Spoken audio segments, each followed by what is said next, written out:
మిగతా 2-3 గారెలు కూడా వేస్ట్ పోలేదండి. నెపోలియన్ పేరుతోను ఆ షాడో ఒకటి, ఇంకొకటి ఒక చిన్న 5 పైసలు ఇటుపోతుందనే దాని మీద ప్రతినిధిగానే చాలా, అంటే there is so much of different content. Time పడుతుంది సార్, టైం పట్టింది. దానికి భోగేంద్ర గుప్తా అనే ఆయన నెయ్యి పోసాడు అంతే తప్ప అది మీ జర్నీ చాలా మంచి జర్నీ. మీరు సినిమా చూసిన ప్రతి ఒక్కళ్ళు కూడా మిమ్మల్ని చెప్తారు సూపర్ గా చేశారు. ఇది కూడా నాకు చాలా నచ్చింది, నెపోలియన్ రిటర్న్స్ అనేది. All the very best. Thank you so much అండి. క్వశ్చన్స్ ఫ్లో లో అడుగుతానండి. షూర్. రవి గారు, సార్ చెప్పండి. సినిమా చూస్తేనేమో తెలుగు, టైటిల్ ఏమో ఇంగ్లీష్ లో, ఏంటి అంటే అది ఇంత ముందు నెపోలియన్ అనే క్యారెక్టర్ తో సీక్వెల్ లాగా కాదు కానీ ఫ్రాంచైజ్ లాగా తీసుకెళ్తున్నా, ఒక ఐడియాని తీసుకెళ్దామని. కాకపోతే నెపోలియన్ ఈజ్ ఇంగ్లీష్ టైటిల్, అంటే క్రిస్టియన్ వాళ్ళ దట్ మనకి ఫ్రెంచ్ లీడర్ అది ఉంది కదా. సో రిటర్న్స్ అనేది తెలుగులో రాసేటప్పుడు వీటిలో అంత ఇదిగా వెళ్ళట్లేదు.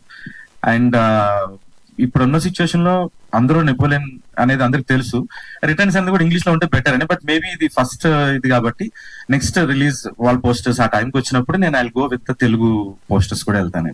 అంటే హర్రర్ చాలా వచ్చినాయి, బట్ ఏం కొత్తగా చూపించబోతున్నారు ఇంట్లో?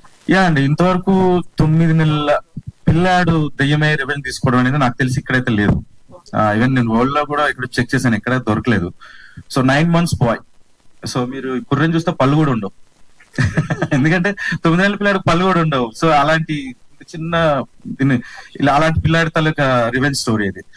సో దెయ్యం అయితే మా 60 ఏళ్ళలోనైనా 1 year అయినా సరే దెయ్యాలకు ఉండే శక్తులు తనిఖీ ఉంటాయి అనేది మనం ఎలాగో రాసుకుంటాం.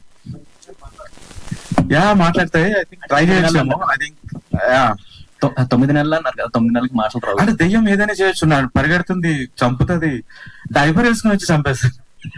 ఓకే, ఆల్ ది బెస్ట్ అండి. థ్యాంక్ యూ అండి. హాయ్ రవి గారు.